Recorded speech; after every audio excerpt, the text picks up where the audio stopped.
जय हिंद दोस्तों, मैं हूं मेजर गौरव आर्य और आप देख रहे हैं मेजरली राइट।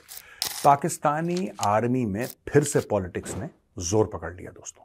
अब ये पॉलिटिकल आर्मी तो है ही, बैकग्राउंड आपको पता है दोस्तों। एक कहावत है कि अगर आप पॉलिटिक्स में या राजनीति में पड़ेंगे तो राजनीति फिर आपके अंदर भी घुसेगी, जितना आप राजनीति के अंदर घुस रहे हैं। ये पाकिस्तान के लिए बिल्कुल सच बात बैठती है। पाकिस्तान के जर्नैल शुरू से जब से देश बना है ना 1947, ये लोग घुस गए राजनीति के अंदर। इसको नेता बनाओ, इसको मंत्री बनाओ, इसको प्रधानमंत्री बनाओ, उसको जेल में डालो, पूरी नेतागिरी इनकी चलती है। फौजी काम ये नहीं करते, ये नेतागिरी करते हैं। अब बात ये होती है कि जब आप नेतागिरी में घुसेंगे तो नेतागिरी फौज के अंदर घुस गई। अब लेटेस्ट हुआ क्या है, मैं आपको लेटेस्ट खबर सुनाता हूं। Lieutenant general ऐमान Bilal Safdar, core commander Pakistan में भगवान का दर्जा रखते हैं, तो कोर कमांडर ऐमान बिलाल सफदर को सैक कर दिया गया है 2025 में। यानी कि जब जनरल आसिम मुनीर जो आर्मी चीफ हैं जब ये रिटायर होते तो इनके बाद जनरल सफदर को आर्मी चीफ बनना था, अकॉर्डिंग टू, मतलब कि वो सीनियर हैं, वो जो भी हैं उसके हिसाब से ही वो suppose to take over as army chief. लेकिन एक रीसेंट कोर कमांडर की कॉन्फ्रेंस हुई और कोर कमांडर की कॉन्फ्रेंस में उन्होंने एक बात कह दी सबके सामने। क्यों कही मुझे नहीं पता। कोई पॉलिटिकल कंपल्शंस रहे होंगे, इमरान खान के फैन रहे होंगे, कुछ प्रेशर रहा होगा परिवार का, लेकिन सबके सामने, आर्मी चीफ के सामने इन्होंने मुंह खोल दिया और बोला कि साहब जो हाल ही में चुनाव हुए हैं पाकिस्तान में, आर्मी ने फिक्स कराए, आईएसआई ने फिक्स कराए। उन्होंने इतनी बड़ी बात पब्लिक में बोल दी। पब्लिक यानी कि कोर कमांडर, वहां पे 20-50 लोग बैठे रहते हैं यार अंदर, उनके पीएसओज बैठे रहते हैं, प्रिंसिपल स्टाफ ऑफिसर्स बैठे रहते हैं, दुनिया भर के लोग, जनरल्स बैठे रहते हैं। सबके सामने खड़ा होकर आर्मी चीफ की ओर देख के ये कहना कि भाई साहब आपने दखलंदाजी करी इलेक्शंस में, आपने चोरी करी इलेक्शंस की। वहां पे बैठे पूरी महफिल को सांप सूंघ गया। उन्होंने बोला ये क्या बात कह दी, और फिर उसके बाद उसके ऊपर एक्शन लेना शुरू करा पाकिस्तानी फौज ने।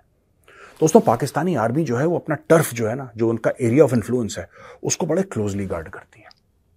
यहां पे कई सारे लोग कह रहे हैं, पाकिस्तान के कई सारे नेता कह रहे हैं कि आर्मी ने दखलंदाजी करी है। वो एक्सेप्टेबल है। पाकिस्तानी फौज को बुरा तो लग रहा है, लेकिन ठीक है, वो एक लेवल तक ठीक है, कोई बात नहीं, बकवास कर रहा है, भौंक रहा है। वैसे आवाम को इंसान तो समझते नहीं है पाकिस्तान में। लेकिन वन ऑफ देयर ओन, उनमें से एक बंदा कोर कमांडर उठ के बोले कि भाई साहब आपने तो धांधली करी है चुनाव में। अब ये चीज सुन के ना लोग सक पका गए वहां पे। अब देखिए ये क्या कहती है रिपोर्ट। कहती है कि लेफ्टिनेंट जनरल ऐमान बिलाल सफदर ने जो 5 मार्च 2024 को कोर कमांडर की कॉन्फ्रेंस हुई थी, उसके अंदर फौज के खिलाफ रिमार्क्स पास करे।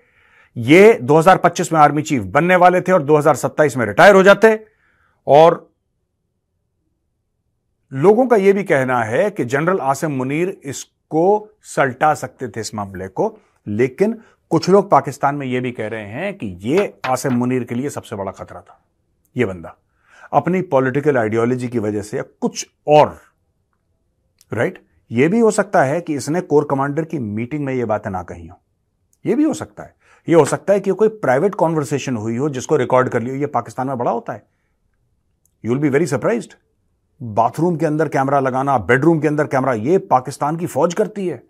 यह अजीम फौज है, यह जिहाद लड़ेगी, ये गजवा हिंद लड़ेगी, ये करते हैं, कैमरा लगाते हैं।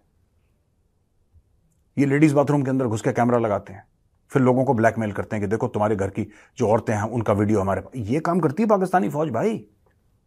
आप सोचो, हो सकता है कि ये किसी प्राइवेट पार्टी में किसी से बात कर रहा हो कि यार मैं बड़ा नाखुश हूं, इस फौज में मैंने प्रोफेशनली इतने साल काम करा है और इतने साल काम करने के बाद ये देखने को मिल रहा है कि फौज जो है वो चुनाव में, 2 कौड़ी के चुनाव में ये इंटरफेयर कर रही है। हो सकता है प्रोफेशनल सोल्जर हो, a very rare species of animal to find in the Pakistan army, but हो सकता है, ये भी हो सकता है, सब कुछ हो सकता है भाई। लेकिन आसिम मुनीर को लगा कि मेरे बाद ये बनने वाला है, इसको निपटाओ रास्ते से, और फिर शहबाज शरीफ को बोलो कि देखो यार मेरे आशीर्वाद से तू जिंदा है, अब तू अपने आशीर्वाद से मुझे 3 साल का एक्सटेंशन दे दे। क्यों? क्या ये जनरल बाजवा और इमरान खान से कुछ भी नहीं सीखेंगे? शहबाज शरीफ के पहले कौन था? इमरान खान। आसिम मुनीर के पहले कौन था? General Bajwa. This is the same game being played out in Pakistan. और फिर उसने सेट कर दिया इसको, ठीक है जी। फिर बोला कि जनरल सफदर को बोला कि आप जीएचक्यू रावलपिंडी आएं 4 अप्रैल को और अपने आप को पेश करें। 4 अप्रैल को उनकी पेशी थी रावलपिंडी में, लेकिन उन्होंने 2 अप्रैल को ही अपना इस्तीफा लिख के भेज दिया। उसने बोला कि मैं पेश वेश नहीं होता, भागो यहां से। उसने अपना इस्तीफा 2 अप्रैल को ही लिख के भेज दिया है। और पाकिस्तान आर्मी और प्रेसिडेंट आसिफ अली जरदारी ने उनका जो इस्तीफा है उसको एक्सेप्ट कर लिया है और इमीडिएटली सफदार जो है, जनरल सफदार, वो सऊदी अरेबिया चले गए उम्मा के लिए। पाकिस्तान में जिसको भगाना होता है उसको कभी हज भेज देते हैं, कभी उम्मा भेज देते हैं, कभी कुछ करने के लिए भेजते। अब पता नहीं क्यों गया है, क्या गया है, मार मूर तो नहीं दिया उसको, नोबडी नोज। अभी फिलहाल मीडिया का यह कहना है कि सऊदी अरेबिया चला गया उम्मा के लिए।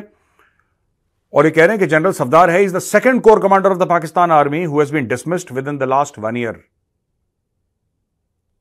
1-1.5 साल में ये दूसरा कोर कमांडर है। पहला वाला था लेफ्टिनेंट जनरल सलमान फयाज घनी, ये GOC 4 कोर था लाहौर का।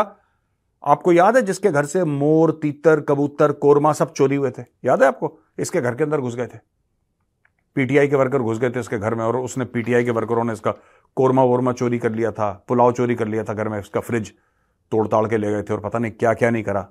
ये कह रहा था मैं इनको चाय पिलाता, वो पिलाता है, हटो परे। घुस गए PTI वाले अंदर और उसने आने दिया। तो ये पता नहीं यार पाकिस्तानी जनरल्स में क्या दिक्कत है, आई डोंट नो। अब ये दूसरा है, ये जनरल फयाज जो है, ये सफदार, माफ करना, इनका नाम है ऐमान बिलाल सफदार। तो he is the second one after Salman Ghazi. ठीक है, तो ये पाकिस्तान का बैंड बजा। और देखिए कहते हैं ना, विनाश काले विपरीत बुद्धि, विनाश काले विपरीत बुद्धि। जब एक चीज गलत होती है तो फिर चीजें गलत होती चली जाती हैं दोस्तों, रुकने में नहीं आती चीजें। पाकिस्तान के साथ भी वही हो रखा। अब देखो 50 पैसेंजर थे, इनको जद्दा कहां है? सऊदी अरब में। सऊदी अरब से इनको वापस पाकिस्तान जाना था। ठीक है जी।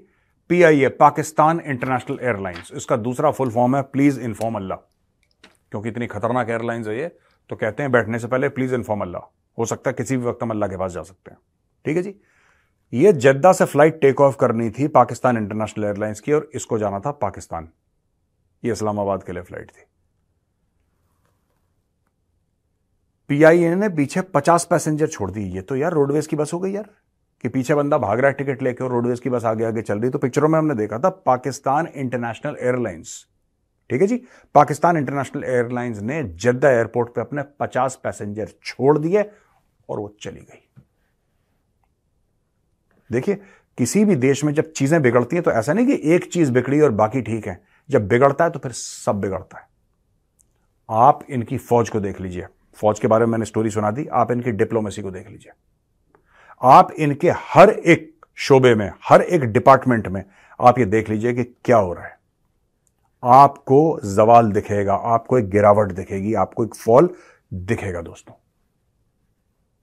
आप इस चीज से मना नहीं कर सकते। देखिए अभी थोड़े दिन पहले क्या था, शहबाज शरीफ वो आई थिंक प्लेन लाहौर जाना था, इसको इस्लामाबाद ले गया, पता नहीं 3 घंटे लेट चढ़ा।